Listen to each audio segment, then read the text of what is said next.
Hello नमस्कार दोस्तों, कैसे हैं आप लोग। तो एक बहुत ही मुख्य मुद्दा को लेकर मैं आज आया हूँ। सरकारी नौकरी और कोर्ट केस एफआईआर, इसके बारे में कि अगर आप गवर्नमेंट जॉब की तैयारी कर रहे हैं और आपके ऊपर कोई केस हो जाता है या लग रहा हो कि केस होने वाला है, तो क्या करें और कैसे बचें उससे। और अगर आप निर्दोष हैं और आपके ऊपर एफआईआर किसी ने कर दिया है, तो आप फिर गवर्नमेंट जॉब कैसे लें, क्या प्रोसेस होता है, डिपार्टमेंट क्या प्रोसेस करती है, आपको क्या प्रोसेस फॉलो करना है, किस प्रोसेस को फॉलो करने से आपको कोई दिक्कत नहीं होगी। देखिए, एक बार अगर एफआईआर में आपका नाम आ जाता है, कोई भी अगर झूठा ही फॉल्स ही केस कर देता है, तो आपको दिक्कत होगी। लेकिन ये नहीं है कि आपकी जॉब चली जाएगी। जॉब कभी नहीं जाती। अगर आप निर्दोष हैं तो आपको गवर्नमेंट जॉब मिलेगी ही मिलेगी। ऐसा नहीं है कि गवर्नमेंट जॉब आपको नहीं मिलेगी। तो मैं बताता हूँ आपको प्रोसेस क्या होता है। देखिए, अगर आपके पहला बात कि अगर आपके ऊपर केस है, एफआईआर अगर हो चुका है तो क्या करना है। एफआईआर हो चुका है तो आपको डिपार्टमेंट को बताना है। डिपार्टमेंट को बताना है कि हाँ, मेरे ऊपर वो एक अटेस्टेशन फॉर्म देते हैं। आप जिस भी ट्रेनिंग सेंटर में ट्रेनिंग करने जाओ या आपका जब जॉइनिंग हो, तो वहाँ से आपके पास फॉर्म भरा आया था, तो उसमें लिखा होता है कि आपके ऊपर कभी एफआईआर हुआ है, कभी आप अरेस्ट हुए हो। तो जैसा आपका जो प्रोसेस चल रहा हो उस प्रोसेस को लिखना है। अगर केस आपका पेंडिंग है तो वो भी लिखना है कि हाँ, मेरा केस पेंडिंग है। तो पेंडिंग वालों को ज्वाइन नहीं करवाते हैं, पेंडिंग वालों को होल्ड कर देते हैं। और जिसका क्लियर हो जाता है तो बहुत सारे डिपार्टमेंट उसको ज्वाइन भी करा लेते हैं, और बहुत सारे डिपार्टमेंट उसको स्क्रीनिंग कमेटी के लिए भेज देते हैं कि स्क्रीनिंग कमेटी में जाएंगे वो, और स्क्रीनिंग कमेटी उसका फैसला लेगी। तो अगर आप गवर्नमेंट जॉब तैयारी कर रहे हो और लग रहा है कि कोई एफआईआर होने वाला है, तो पहली बात आपको उस इलाके से निकल जाना है। वहाँ से निकल जाना है जिससे आप सेफ रहोगे कि अगर इन फ्यूचर कोई केस हो भी जाता है, अगर एफआईआर कोई कर भी दिया, फॉल्स एफआईआर कोई कर दिया, तो आपको कुछ नहीं करना है। आपको जाना है नियरेस्ट थाने, जिस थाने में आपका केस हुआ है, एफआईआर हुआ है, वहाँ पर अपने गार्जियन को भेजाना है और थानेदार को ये बताना है कि मैं एक गवर्नमेंट जॉब की तैयारी कर रहा हूँ और इन्होंने मुझ पर केस किया। तो उनको पूरा बात आप सही सही बताओगे। और अगर आप निर्दोष रहोगे तो देखिए, केस क्या होता है ना, अगर फॉल्स केस रहेगा ना, तो पढ़ने से ही पता चल जाता है कि वो फॉल्स है। कितना भी बनावट कर लिया जाए तो समझ आ जाता है। और कोई भी जो झूठा व्यक्ति रहता है वो झूठा ही रहता है, ठीक है। तो वो थाने वाले भी समझते हैं कि हाँ, लड़का तैयारी कर रहा है और इसका फॉल्स नाम डाला जा रहा है, रिलेटिव लोग डाल रहा है। तो वो लोग जैसे ही एफआईआर होता है ना, तो पुलिस इन्वेस्टिगेशन करती है और एक फाइनल चार्जशीट तैयार करती है। तो आपको उस चार्जशीट में आपका नाम निकलवा लेना है कि अपना जो भी डॉक्यूमेंट्स है, अगर आप कहीं बाहर हो, इन फ्यूचर आप किसी जॉब में ड्यूटी कर रहे हो, तो उसका सीसीटीवी कैमरा कि मैं उस दिन इस टाइम यहाँ था, ठीक ना। कोई अपने रिलेटिव को ले जाके कि हाँ, मैं यहाँ था, आप गवाही दे दीजिए, थाने में बोल दीजिए, उनको कन्विंस करके कि हाँ, मैं नहीं था, ऐसा प्रमाण देके आप वो निकाल सकते हैं चार्जशीट से। अगर आपका चार्जशीट से नाम एक बार निकल जाता है तो आपको कोई दिक्कत नहीं होने वाली है। आप वहाँ जाओगे, कोई भी डिपार्टमेंट में जाओगे, वहाँ पर डालोगे अटेस्टेशन फॉर्म में कि हाँ, मेरा ये केस था, एफआईआर था, इसमें मेरे चार्जशीट में नाम हट गया। तो वो इंक्वायरी करेंगे।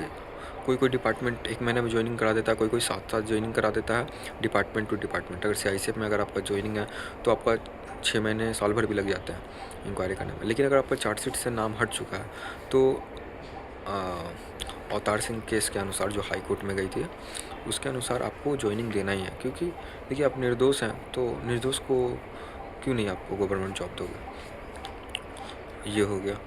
तो पहला बात कि अगर आपके ऊपर एफआईआर होता है और चार्जशीट में नाम आ गया है, तो चार्जशीट में नाम कटवा लेना है। और अगर चार्जशीट में नाम भी आ जाता है तो उसके बाद का प्रोसेस क्या है।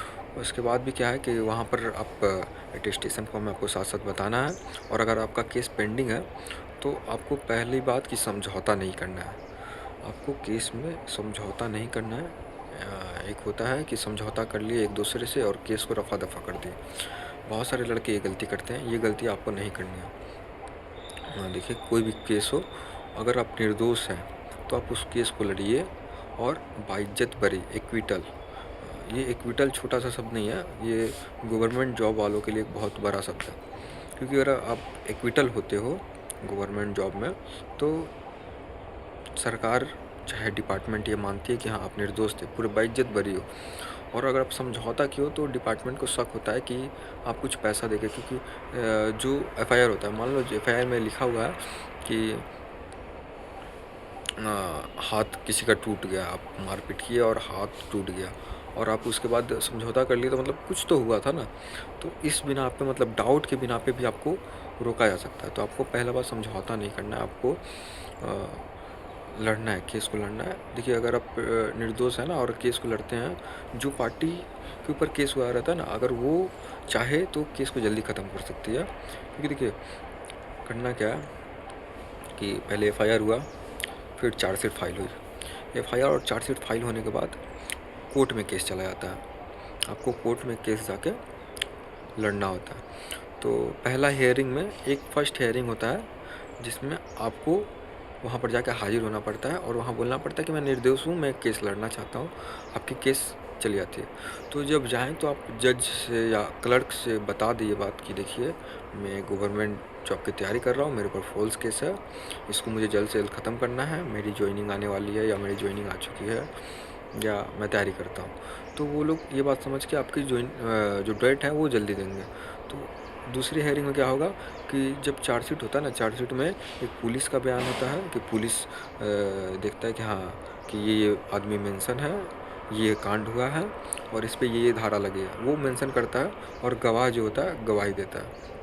तो एक पुलिस का गवाह और गवाहों का गवाह, गवाह कितने हैं, 4, 5, 6, 7 जितने भी हैं, तो उसको फिर नेक्स्ट हियरिंग में जितने गवाह उसको समन भेजा जाता है, मतलब उसको बुलाया जाता है कोर्ट में कि आप आइए और बताइए क्या हुआ था। तो वो जो लिखवाए रहते हैं उससे वो मैच कराया जाता है। तो देखिए, अगर झूठा केस है तो वो कुछ भी कर ले, आपके वकील साहब 2 जवाब पूछेंगे तो वो झूठ को सच नहीं कर पाएंगे, ठीक ना। तो आप वो कर लिए। फिर पुलिस भी, जब अब अगर आप फॉल्स केस है तो पुलिस क्या होता है कि पुलिस देखता है, अगर कुछ समझ नहीं है तो नाम नॉर्मल डाल देता है और आगे बढ़ा देता है, कोर्ट के लिए भेज देता है। और अगर पुलिस ने कुछ ऐसा कुछ लिख दिया है कि हाँ, हथियार बरामद हुआ, ये हुआ, तो दिक्कत है। क्योंकि देखिए, अगर आप चोरी की हो तो आप चोर हो ही, हाँ, कुछ ना कुछ सबूत आपको मिलेगा ही। और अगर नहीं की हो तो पुलिस क्या करेगा, अगर कोई फॉल्स केस करता है तो नॉर्मल सा डाल देगा। तो पुलिस को ही बुलाया जाएगा तो पुलिस भी नॉर्मल बोलेगा कि हाँ, केस हुआ था तो मैंने नाम डाल दिया था। तो वो पुलिस का और ये का होने पे 5-6 महीने के अंदर आपका केस ख़त्म हो जाएगा। लेकिन अगर आप ये गलती कर दोगे कि आप बिना केस लड़े समझौता कर लिए और उसके बाद अगर आप जाते हो डिपार्टमेंट का, तो कोई ऐसा डिपार्टमेंट है जैसे सीआरपीएफ है, बीएसएफ है, इनको कोई दिक्कत नहीं है, वो लोग ज्वाइनिंग दे देते हैं।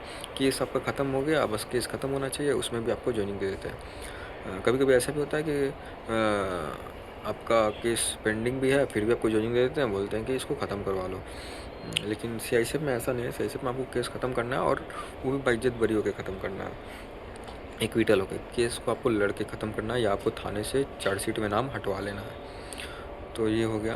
तो इसके लिए आपको अगर आप सच में कोई अपराधी कुछ हरकत किए होंगे तो आपको ऐसे भी ना होने वाला कुछ, तो वो तो भूल जाइए, उसका सरकारी जॉब होने वाला नहीं है। और अगर आप नहीं किया, अगर आप निर्दोष हैं तो आपको थोड़ा सब्र रखना होगा दिल में और आपको उसके लिए फ़ाइट करना होगा। नौकरी आपको कहीं नहीं जाने वाली, अगर आप निर्दोष है तो आपकी नौकरी कहीं नहीं जाने वाली। और अगर आपने समझौता कर भी लिया है तो समझौता अगर छोटे मोटे मारपीट का अगर कुछ है, देखिए समझौता भी कहाँ तक ले लिया था। अगर छोटा मोटा मारपीट किसी से हो गया जिसमें खून खराबा ना हुआ हो, किसी की हार्ड इंजरी ना हुई हो, जो रिपोर्ट में जो चार्जशीट आपकी बनती है उसमें ये ना हो कि हाँ, इसका हड्डी टूटा पाया गया, डॉक्टर का रिपोर्ट आया, ऐसा कुछ ना है। नॉर्मल सा कोई गाली गलौज का कुछ ऐसा कुछ छोटा मोटा जो धारा होता है, 504 ये सब, 505 ये सब जो होता है धारा, तो वो सब है। तो आपको 341 ये सब, तो आपको नॉर्मली कोई दिक्कत। लेकिन आपको कोई छेड़खानी का केस कर दिया, कोई लड़के ने छेड़खानी का केस कर दिया, चाहे किसी का आपने मारा और उसका इंजरी हो गया, तो ये सब केस को आपको लड़ना होगा। थोड़ा टाइम लगेगा, डिपार्टमेंट 2-3 साल वेट करती है। कोई ऐसा नहीं कि आपके पास ऊपर केस है, पेंडिंग है तो आपको जॉब नहीं मिलेगा। आप वहाँ पर जाओगे, आप फॉर्म भरोगे, ज्वाइनिंग करके वो लोग बोलेगी कि आपको केस को क्लियर करा के आइए, उसके बाद आपको डिपार्टमेंट ज्वाइनिंग देगी। जैसे ही आपका केस क्लियर हो जाता है, आप डॉक्यूमेंट्स भेज दीजिए हमें कि आपका केस क्लियर हो गया। उसके बाद देखिए टीम बैठेगी, स्क्रीनिंग कमेटी की टीम, और आपको ज्वाइनिंग देगी। तो ये सब हो गया, मैं डिस्प्ले में बता दिया। अब नॉर्मल सीधा-सीधा बात, पहले एफआईआर होता है, कोई एफआईआर करता है तो एफआईआर में जाके थाने में जाके चार्जशीट में अपना नाम हटा लीजिए। अगर आप निर्दोष है तो जो भी आपके पास सबूत है डीएम एसडीएम के पास जाके जो भी बात करना है कि हाँ देखिए सर मैं इधर नहीं था, मेरे रिलेटिव से आपका झगड़ा चल रहा था इसलिए मेरा नाम डाला गया, मैं तैयारी कर रहा हूँ, तो वो आपका नाम हटा देंगे। अगर वहाँ से ना हटा, केस हो गया, कोर्ट में केस चला गया, चार्जशीट कोर्ट भेज दिया गया, तो आपको कोर्ट में जाके लड़के 3-4 थोड़ा टाइम लगता है, कोर्ट में थोड़ा टाइम लगता है, थोड़ा वहाँ पर रिक्वेस्ट करके अपना बात करके थोड़ा जल्दी डेट लेके आप लड़िएगा, थोड़ा अपने हक के लिए थोड़ा लड़ना पड़ेगा, तो आप जाके बोलिएगा तो वो जल्दी कर देंगे। ठीक, तो ये सब हो गया। और डिपार्टमेंट का क्या है कि अगर आप ज्वाइन करते हो और केस है आपके ऊपर, तो ऑब्वियसली सी बात है कि आपको वहाँ बताना होगा। अगर आप नहीं बताते हो और अगर आप उसमें निर्दोष भी हो गए हो, अगर आपने गया अटेस्टेशन फॉर्म में नहीं बताया और आप निर्दोष हो गए और आपके थाने से लिख कर आ गया कि हाँ आपके ऊपर ये केस था और आपने अपने अटेस्टेशन फॉर्म में ये नहीं बताया है कि आपके ऊपर केस था, तो डिपार्टमेंट इस बिहाफ पे कि आपने गुनाह को छुपाया, मतलब कुछ भी गुनाह उसमें चाहे बेइज्जत बरी हो या कुछ भी हो, तो ये छुपाना भी एक गुनाह हो गया, तो उससे ज़्यादा और ज़्यादा दिक्कत हो जाती है और फिर आपको वो लोग अनसूटेबल कर सकते हैं, टर्मिनेट कर सकते हैं जॉब से। तो टर्मिनेट से जॉब नहीं होना है, चुपचाप अपना बताना है, क्योंकि देखिए नौकरी कहीं नहीं जाएगी। मैं बार-बार बता रहा हूँ, आपको जो भी छोटी से छोटी इंक्वायरी होगी, क्वेरीज़ जो भी क्वेरीज़ होगी आप हमें बताइएगा। हमारे पास एक ग्रुप भी है जिसमें कोई भी किसी का भी कोई केस होता है, एफआईआर होता है, तो हम उसे ऐड कर देते हैं उस ग्रुप में, तो जिससे उसे सुविधा मिलती है। हुँ, हुँ, तो आप